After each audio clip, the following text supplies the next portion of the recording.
dalam upaya kami mendukung potensi pariwisata yang ada di Kota Pekalongan. Kami mencoba, sekarang ini kan zamannya zaman digitalisasi Pak ya, jadi kami mencoba membuat suatu gerakan melalui hashtag Pak. Melalui hashtag ini judulnya hashtag di Pekalongan aja Pak.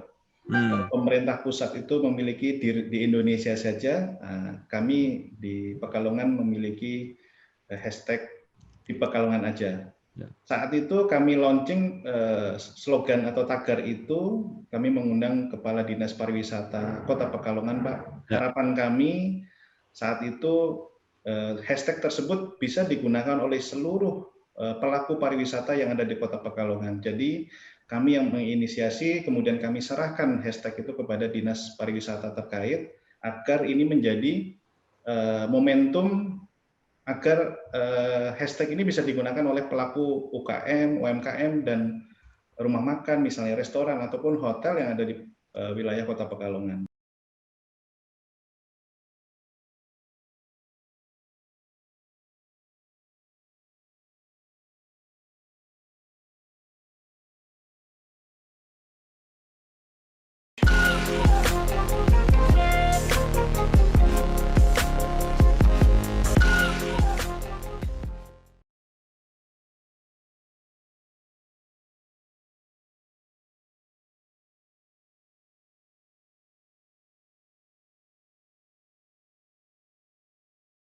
Assalamualaikum warahmatullahi wabarakatuh. Waalaikumsalam warahmatullahi wabarakatuh. Bersama saya Bambang Sadono di channel Inspirasi Jawa Tengah. Channel yang mudah-mudahan selalu memberi inspirasi, memberi motivasi, edukasi, informasi, dan syukur bisa membantu mencari solusi. Kami sedang menyiapkan beberapa video untuk ikut mengayu bagio Hari Jadi Kota Pekalongan yang ke-115. Terutama berdiskusi mengenai potensi ekonomi Kota Pekalongan. Saya sudah bersama dengan Pak Agung Susanto, General Manager Hotel Santika Pekalongan. Apa kabar, Pak? Alhamdulillah, Pak Bambang. Pak Bambang ya, ya sehat semua ya. Ya. Nah, pertama saya mungkin bisa diberi informasi atau cerita bagaimana pada umumnya bisnis perhotelan di Pekalongan di era pandemi ini, Pak Agung. Oh baik, terima kasih Pak Bambang. Kalau melihat flashback Pak ya pada tahun lalu tahun 2020 awal itu kita sudah mengalami situasi yang cukup mencengangkan untuk kita ya, karena itu tidak terprediksi oleh kita semua. Jadi kami mulai turun Pak, turun okupansi bisnis hotel terutama jasa itu dimulai di bulan Maret pertengahan Pak. Jadi Maret itu sudah cukup menyita, sangat menyita bisnis di Kota Pekalongan khususnya. Kemudian saat itu belum ada prokes, kemudian peraturan-peraturan yang sebaiknya dilakukan pada saat pandemi, Pak. Nah, namun kami waktu itu masih tetap buka, jadi beberapa hotel di Indonesia mengalami suffer, Pak ya, dan ada beberapa yang mulai tutup. Namun di Pekalongan, alhamdulillah, secara bisnis masih ada bisnis yang walaupun tidak sebanyak situasi normal.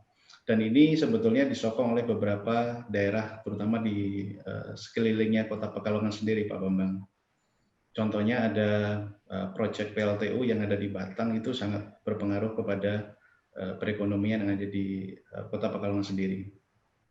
Kemudian menjelang Lebaran, Pak Bambang ya, tahun lalu kan memang terjadi cukup banyak larangan ya, larangan untuk bepergian karena memang intensitas bepergian itu yang berpotensi untuk menularkan COVID-19 ini. Namun demikian kami dari pengusaha hotel bersinergi Pak dengan pemerintah kota pada saat itu mencari titik tengah di mana dilakukan pembatasan sosial terutama pada saat kegiatan meeting, kemudian kamar juga kami batasi Pak, sehingga tidak sampai misalnya pada saat makan pagi itu sampai penuh. Jadi kita sistem misalnya 50% dulu kami hold sampai selesai, cukup untuk makan pagi, baru nanti dilanjutkan oleh sesi berikutnya, Pak. Nah, kemudian kalau kami lihat situasinya memang cukup terpukul, Pak, pada saat tahun 2020 itu hingga akhir tahun. Belum ada titik terang di mana bisnis jasa ini akan berlangsungnya seperti apa, itu belum ada kejelasan. Namun demikian kami tetap berusaha dalam konteks memberikan pelayanan terbaik, tentunya dengan prokes-prokes yang sudah ditetapkan oleh pemerintah, kami ikuti dengan secara tertib, Pak. Begitu, Pak Bambang, kalau untuk di masa pandemi saat ini. Ya, kalau sekarang gimana trennya? Menjadi semakin baik atau stagnan atau seperti apa? Kalau tahun ini, Pak ya, tahun ini kami melihat perkembangan di kuartal pertama ini masih belum terlalu terlihat cukup baik. Namun demikian sudah terjadi peningkatan, Pak Bambang, daripada tahun lalu. Yang tahun ini kan memang sudah diperbolehkan melakukan perjalanan, namun dengan syarat-syarat tertentu, misalnya rapid antigen, kemudian swab dan lain sebagainya, itu ada peningkatan walaupun mungkin sekitar 20%, Pak, belum sampai signifikan. Ya, Pak Agung, saya tidak tahu di Semarang ada teman-teman yang mengatakan okupansinya itu sudah sampai 60-70%. Itu benar apa enggak kira-kira? Artinya kalau di Pekalongan mungkin beda. Artinya apakah masuk akal enggak kalau mereka mengatakan itu? Untuk saat ini saya pikir sudah, Pak ya, untuk bulan ini, Pak ya. Tapi kalau untuk bulan lalu mungkin karena masih banyak pembatasan kegiatan masyarakat, saya pikir tergantung beberapa hotel mungkin, Pak Bambang. Tapi kalau di Pekalongan sendiri saat ini kurang lebih rata-rata okupansi itu masih di 40-50%, Pak Bambang. Ya, ya. Tapi kelihatannya ya paling tidak atau harapannya ini trennya membaik lah kira-kira begitu ya. Insya Allah membaik, Pak, karena melihat dari kami kan di posisinya, mohon maaf saya jelaskan sedikit, kami posisinya di Pantura, Pak Bambang. Di Jalan Pantura ini kami perhatikan dari bulan ke bulan itu posisi kendaraan maupun yang lalu lalang, depan kami juga di seberang ada stasiun kereta api besar Kota Pekalongan. Ini cukup menggeliat kalau saya lihat beberapa waktu terakhir ini, terutama di bulan Maret ini, Pak. Jadi saya optimis kalau Pak Bambang mengatakan sedikit lebih baik, saya setuju, Pak. Ya, ya. Tren apa ya? Saya melihat bisnis hotel di Pekalongan itu kan makin apa ya? Makin tumbuh, artinya hotelnya makin banyak. Nah, pertanyaan saya sebenarnya orang yang ke Pekalongan ini apa sebenarnya kepentingannya gitu, Pak Agung? Baik, seperti yang tadi saya jelaskan di awal, Pak. Jadi Kota Pekalongan ini secara tidak langsung itu disokong oleh dua daerah pendukung yang cukup ekonominya itu bergerak sangat cepat, Pak ya. Contoh di Batang. Batang itu walaupun yang sisi barat itu sekarang sedang ada proyek PLTU yang sudah kurang lebih 4 tahun ke belakang ini, ya itu membuat roda perekonomian saya pikir akan lebih baik. Kemudian di Kabupaten Pekalongan sendiri ekonomi juga sedang bertumbuh dengan baik. Artinya kalau bisnis hotel kami melihat potensi bahwa dua daerah tersebut mungkin ada hotel, Pak, namun fasilitas pendukung selain hotel seperti contoh pusat perbelanjaan, kemudian kuliner, tempat hiburan untuk anak-anak, tempat wisata, kafe dan sebagainya itu masih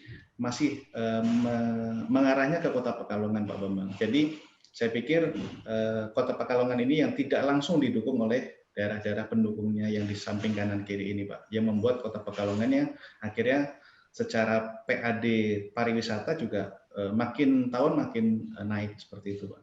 Iya. Jadi artinya fasilitasnya lebih lengkap di Kota Pekalongan gitu ya. Betul, Pak Bambang. Ya. Walaupun pada beberapa ada yang memang kalau pengen untuk hiburan yang lebih lengkap rata-rata ke Semarang, Pak Bambang.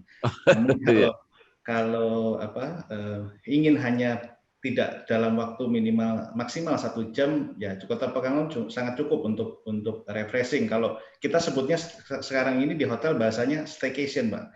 Ya. Jadi stay tapi setengahnya juga jalan-jalan di area tersebut, Pak.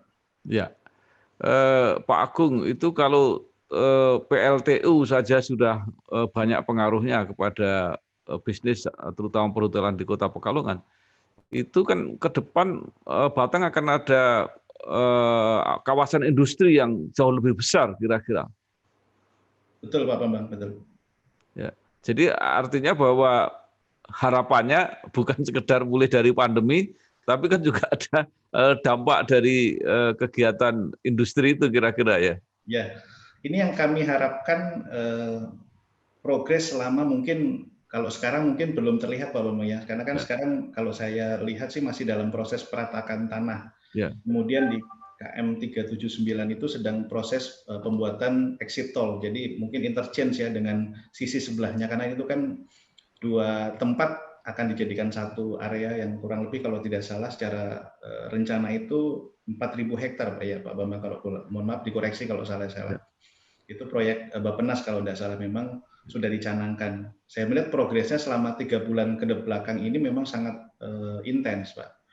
Kalau saya melihat potensi ke depan lagi selama beberapa tahun, saya pikir Kota Pekalongan, Batang ini akan tumbuh semakin maju lagi, Pak. Karena akses tol yang dari Jakarta cukup mudah, diakses kurang lebih 4,5 jam. Kemudian misalnya dari Semarang pun cukup sekitar 30 menit. Namun jarak kawasan industri Batang itu juga dekat dengan Kota Pekalongan, Pak. Kurang lebih sekitar 25 menit kalau memang melalui pintu tol, Pak. Ya.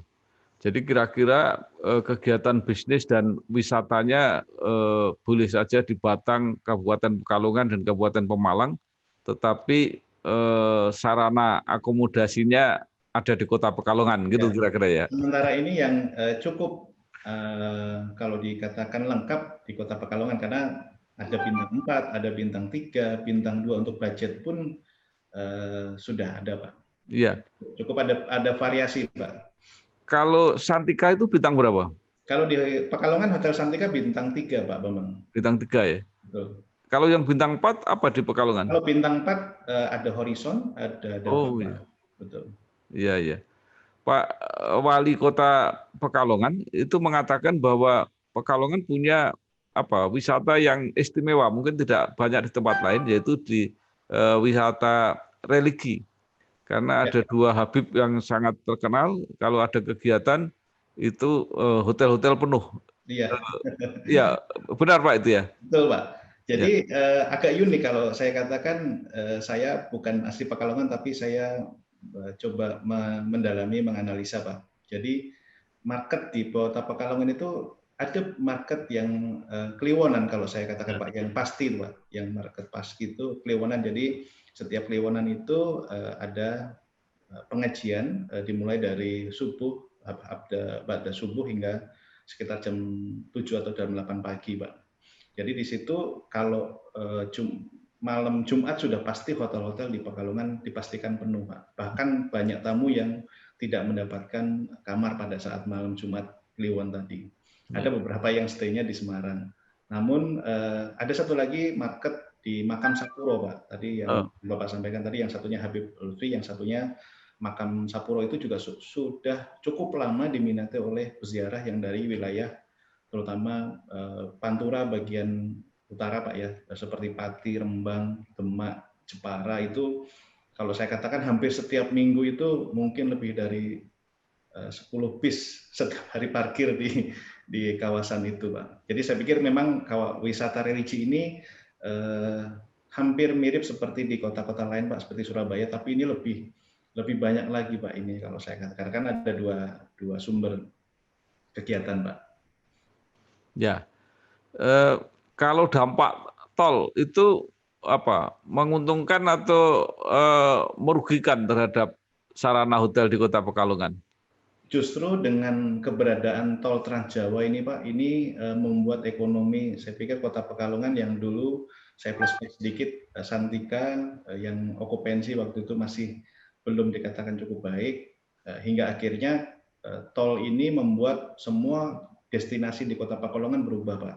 Yang tadinya kami pikir ketika ada tol orang tidak mampir, Pak. Ternyata kebalikannya nih, Pak Bambang. Jadi justru mampirnya ini yang cukup signifikan. Karena posisi kan di tengah-tengah, Pak Bambang. Jadi kalau melanjutkan perjalanan ke arah timur, cukup istirahatnya memang transitnya di Pekalongan banyak fasilitas seperti hotel, kemudian restoran, ditambah lagi potensi kuliner, Pak. Kuliner untuk oleh-oleh, terutama batik, Pak. Batik ini masih menjadi dominasi tamu-tamu yang dari luar kota, Pak. Ya.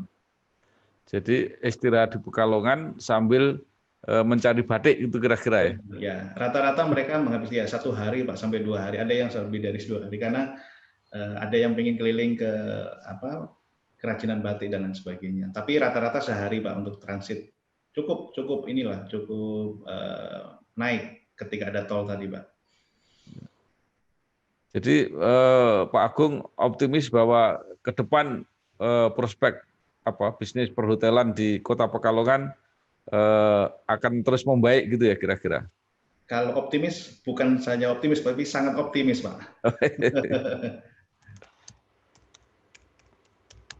Nah, kemudian apa fasilitas atau kebijakan pemerintah yang masih diperlukan untuk menunjang bisnis perhotelan ini? Baik, saat ini Pak, seperti yang tadi saya sampaikan di awal bahwa daerah pendukung Kota Pekalongan ini beberapa destinasi wisata berada di sana, Pak. Namun pernah kami sampaikan kepada waktu itu Pak Wakil Wali Kota Pak Aap yang sekarang terpilih menjadi Wali Kota, Pak ya. Kami sampaikan bahwa perlu destinasi untuk selain kuliner dan wisata belanja, Pak. Seperti yang sekarang sedang dibangun itu kawasan wisata air yang ada di Pantai Selamaran, Pak, sedang progres. Alhamdulillah itu mudah-mudahan ketika nanti jadi akan menjadi destinasi baru, Pak. Jadi wisata airnya memang mungkin baru satu-satunya di Pantura yang mudah-mudahan akan membuat efek ekonominya semakin baik, Pak. Kemudian kalau untuk kebijakan sendiri yang kami perlukan saat ini karena kami saat pandemi ini kan sedang digalakan untuk vaksinasi, Pak. Jadi mungkin kalau memang ada kesempatan untuk kami bagi pekerja wisata, pariwisata terutama di hotel yang selalu melayani tamu setiap hari, kami berganti-ganti tamu, mudah-mudahan vaksinasi itu bisa didahulukan. Sementara ini proses sudah kami ajukan kepada dinas terkait, Pak, tapi masih menunggu proses dari dinas terkait juga. Iya, jadi ini yang kelihatannya terlewatkan ini ya. Jadi yang didahulukan itu yang kesehatan, pendidikan gitu ya. Justru yang termasuk di depan ini yang di wisata ini ya, Pak ya. Betul, Pak, karena kan selalu berganti-ganti, Pak, tamunya, Pak. Iya. Nah, Pak Agung, ini momentum Hari Jadi Kota Pekalongan ini apa yang dampak terhadap wisata dan perhotelan?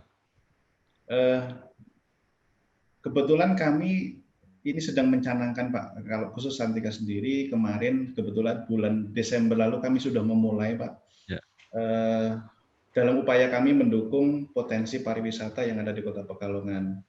Kami mencoba, sekarang ini kan zamannya zaman digitalisasi, Pak ya. Jadi kami mencoba membuat suatu gerakan melalui hashtag, Pak. Melalui hashtag ini judulnya hashtag di Pekalongan aja, Pak. Pemerintah pusat itu memiliki di Indonesia saja, kami di Pekalongan memiliki hashtag di Pekalongan aja. Saat itu kami launching slogan atau tagar itu, kami mengundang Kepala Dinas Pariwisata Kota Pekalongan, Pak.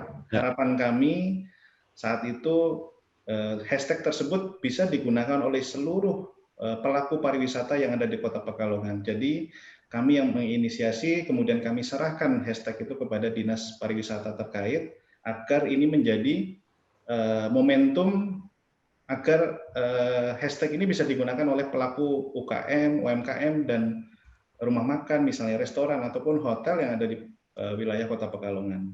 Dan ini akan mendukung upaya kami, mudah-mudahan selama kurang lebih 3 bulan ini sudah cukup banyak, kalau Bapak nanti ada waktu, mohon disempatkan untuk lihat hashtagnya, Pak. Sudah cukup banyak yang posting melalui dengan menggunakan tagar tersebut. Nah, dalam waktu dekat kami coba ajukan kepada pemerintah kota, Pak, dalam hal ini kepada Bapak Wali Kota, mudah-mudahan dalam kegiatan ulang tahun atau Dirgahayu Kota Pekalongan yang 119 nanti, ini bisa menjadi momentum yang baik, Pak, agar dapat kita sosialisasikan cukup dengan di Pekalongan aja, wisata Kota Pekalongan juga bisa naik, ekonomi juga naik, kemudian terlebih lagi publikasi yang kita harapkan semakin luas gitu, Pak. Jadi tidak hanya melalui media lokal, tapi semua yang masuk misalnya ke Kota Pekalongan bisa menggunakan hashtag tersebut, Pak Bambang. Ya, baik Pak. Mungkin ada yang ingin disampaikan pada pemerintah atau kepada masyarakat Kota Pekalongan, apa ya harapan-harapan supaya pariwisata khususnya perhotelan ini semakin bergairah lagi. Baik, untuk warga Kota Pekalongan, Karisidenan Pekalongan dan sekitarnya, untuk berwisata tidak perlu jauh-jauh ke luar Pekalongan, karena di Pekalongan banyak sekali potensi wisata yang bisa digarap, wisata alam, wisata belanja, wisata religi tadi yang Bapak Bambang sampaikan, sampai wisata belanja dan kuliner itu saya pikir sudah cukup banyak. Tinggal bagaimana inovasi dari para pelaku usaha tadi, Pak, untuk menggiatkan lagi produk-produk yang akan disajikan kepada para tamu yang akan berkunjung di Kota Pekalongan. Tentunya kalau hal ini disinergikan dengan pemerintah kota akan lebih menguntungkan lagi bagi semua pihak yang terlibat di dalamnya, Pak. Ya, mungkin itu saja yang bisa saya sampaikan, karena kami memang hanya menginisiasi, tapi kami selanjutnya saya serahkan kepada pihak terkait untuk digunakan tagar tersebut untuk proses kemajuan di Kota Pekalongan, Pak Bambang. Demikian. Baik, Pak Agung Susanto, General Manager Hotel Santika Pekalongan, sudah berbagi mengenai potensi wisata dan sudah memberi saran kepada pemerintah bagaimana supaya lebih banyak orang yang datang ke Pekalongan. Ya, mudah-mudahan terus seperti yang diharapkan, maju ekonominya, ya, maju pariwisatanya. Sukses Pak Agung Susanto, matur nuwun. Terima kasih Pak Bambang. Ya, ya. Wassalamualaikum warahmatullahi wabarakatuh. Waalaikumsalam warahmatullahi wabarakatuh.